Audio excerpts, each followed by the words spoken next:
natamani uchaguzi wa rais na wabunge utenganishwe.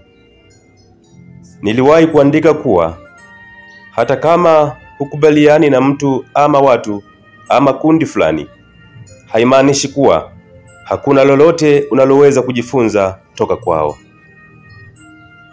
Nilimaanisha kuwa kama mtu ni mchoyo, anaweza kukufunza kujipenda kisha ukawa ama ukaweka kiasi katika kujipenda huko, kwa kuwa mchoyo hujipenda kuliko kiasi.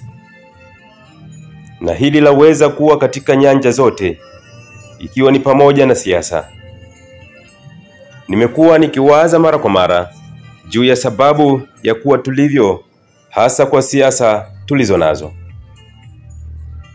Na hisi tatizo kubwa kwetu ni kwa kuwa tunachagua watu ambao tunawapa dhamana ya kutuongoza kwa miaka 5 na kisha tunasahau.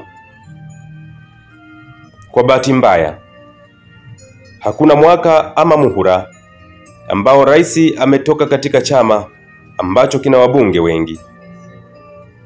Mara nyingi, nyakati hizi ndizo ambazo hupima uwezo wa rais na bunge na kuonesha makali halisi katika kusimamia na kutekeleza ilani za uchaguzi. Tumeona ambavyo wingi wa wabunge walio upande mmoja na rais usivyo na manufaa kwa nchi yetu, na ninaamini ni wakati ambao tunaweza kuiga siasa za wenzetu ambazo zimeonesha kuleta manufaa kiasi.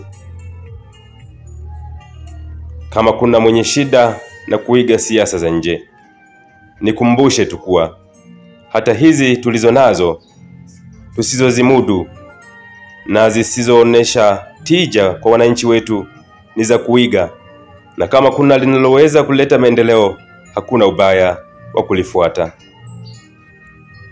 Nchini Marekani kuna utaratibu ambao wabunge wao wanachaguliwa katikati ya muhula wa rais, na kinakuwa kipimo tosha kujua kama rais anahitaji wabunge wa aina gani kuipeleka nchi inakotakiwa kwenda. Katika uchaguzi huu wa uitao midterm election, wananchi huangalia msimamo wa wawakilishi wao na kuangalia wanavyosimamia maslahi yao kulingana na sera za serikali, na hapo wachagua ama kuwaweka kando ili kuendeleza ukamilisho wa mahitaji yao. Ninaamini hili ni moja kati ya yanayohitajika nyumbani Tanzania. Kwa sasa tunaona miaka 4 iliyopita ikielekea kumalizika na hatuna hakika na utekelezaji wa ilani ya uchaguzi kwa 100%.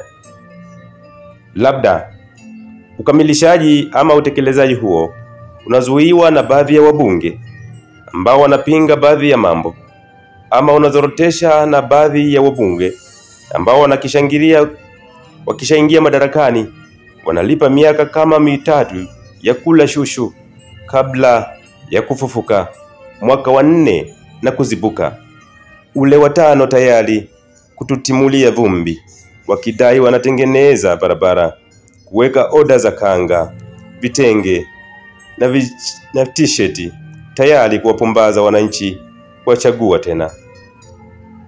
Kwa kuwa na uchaguzi wa nusu muhula, wananchi wataweza kuangalia kama rais anahitaji wabunge wa kutosha kumsaidia kuendeleza maendeleo kwa wananchi wake, ama kama anahitaji wabunge wenye kuona uozo wake na kwenda kumwamsha katika usingizi wa kutotekeleza aliyoahidi.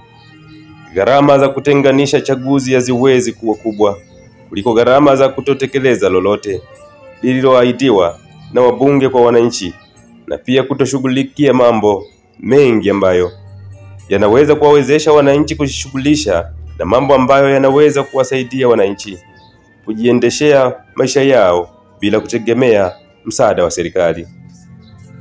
Wananchi wanateseka na kupoteza maisha na hata matumaini, kwa kuwa watu wenye dhamana ya kushirikiana nao kunyoosha njia zao za mafanikio wanatumia nafasi hiyo kujinufaisha, na kwa hakika yanahitajika namna kuamsha hawa watawala wengine. Na ndio maana ninasema Nionavyo mimi, uchaguzi wa rais na wabunge utenganishwe.